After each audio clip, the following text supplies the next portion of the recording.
بسم الله الرحمن الرحيم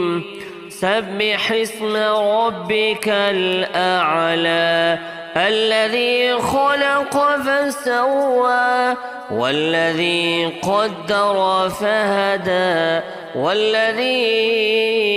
أخرج المرعى فجعله غثاء أحوى سنقرئك فلا تنسى إلا ما شاء